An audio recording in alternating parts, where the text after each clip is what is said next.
Hello, I'm really excited to show you how to do the Hunkydory new pop-out swing cards. So here's one that I've done already, and as you can see it looks like that, and then when you open it up it swings out like so. These swing out cards, you get 12 in a pack and you get a front and a back in each colour. So this one here is the front. It has a single score down it, so that is your main card part, and everything is die cut, so you just pop all the pieces out. The beauty about this little bit here in the middle is that it will fit a pocket pad, which I particularly like because I'm not great at doing large cards, so the pocket pads are ideal for me for toppers because I can do a 6x4 without any issues. So I've taken this inside bit and I've used one of the pocket pad mini dies to create this shape, and then I've used the smaller one to do my mat and layering.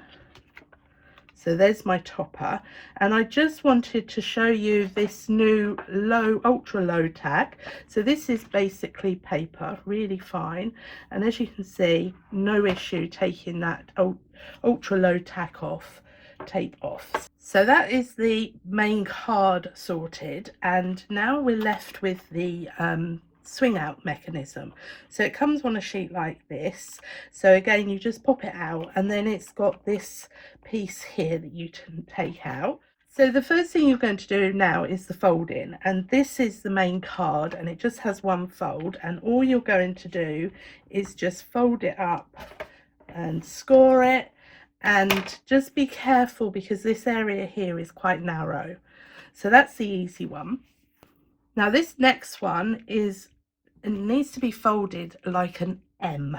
So you have a shiny side and then a matte side, and I've already put the high tack tape on this. So but this needs to be folded like an M. So the first fold you're going to do is this one here with the hole, and you're going to fold that as a valley. So you're going to put it with the matte side face down, fold up this bit. Now just again be very careful with this because it is a little bit flimsy.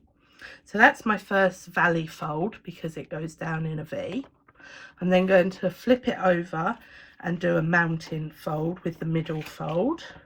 So that's my mountain fold. So when I look at it, it just looks like a mountain. And then for my last one, I'm going to do another valley fold. So lay it on its front, fold up.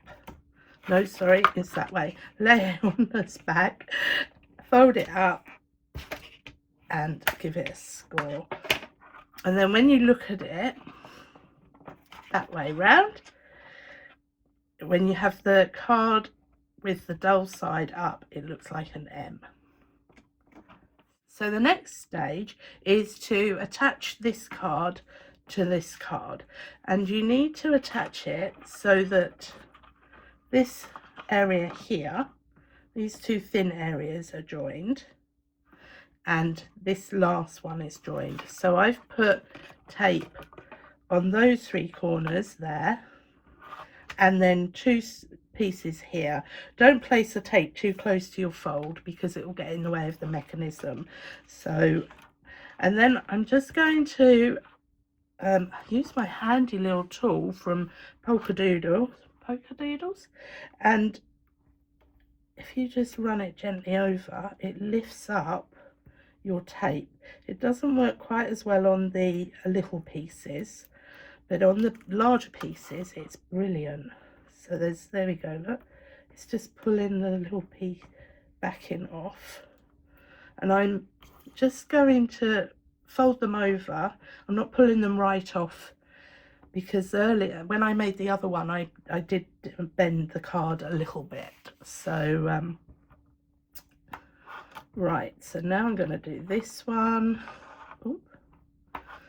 The only problem with this particular spot is because it's so narrow. I'm just having to take a little bit of time. So get my card, and I'm going to line up. I haven't taken the tape off this side, so I'm going to line up that side because it won't do anything because the tape's still there.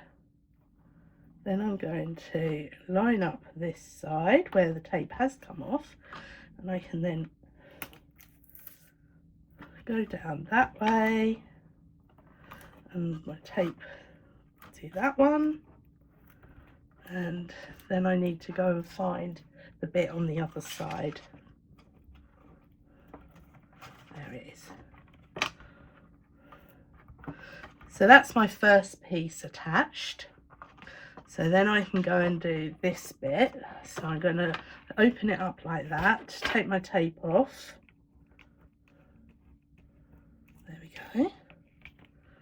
Oh, I'm going to do that bit. I'm not very great at putting things in straight, so which is why I don't tend to take the tape right off. So there's my tape. So now I can lay this end first because this is the end that hasn't got the sticky bit on it. So I'm just going to line that corner up. Then carefully line the other corner up because that bit has got the sticky bit on. Give that all a press. And there we have our folding mechanism. So the last thing we need to do is to put our topper together. Now just be careful with this tool when you're using this paper because it's quite delicate. Let me see if I can get it off here. Unfortunately I was a little bit eager with my tape. So okay, now at the moment it doesn't matter which way up I put it, it's going to matter in a minute. So I'm going to put the end that has the tape on it down first, get things lined up, and then I can give it a good press and take the bits off. Okay, so now the last part is to attach this bit to our folding card. Now just be aware that you only want to attach it halfway across. You don't want to put any sticky bit on the other half. So I'm going to decide that I'm going to put it there, flip it over, and I know I have to put my tape on this side. Right, I've put my tape on. Now I wouldn't suggest putting the tape on until you have put the image on because with all the goodwill in the world, the chances of you having the possibility of putting the tape the wrong way up is doable. Believe me, I've done it. So I'm just going to take my tape off. I'm really loving this tool. It's so easy to get the tape off. Where's it been? Okay, so there's my tape, and you can see I've only got it over the halfway. So now, and this top bit is where I've left the tape still attached, so I can use that bit to try and center it. And then once I'm happy, ooh, I can pop it all down. And now we have, oh, that is a little bit wonky. I wonder if it'll move a bit. Yeah, this is why I wasn't a hairdresser. But that gives you an idea of how you put these Hunkydory pop-out swing cards together. And then when you open it up, there we go. Thanks for watching. Have fun creating.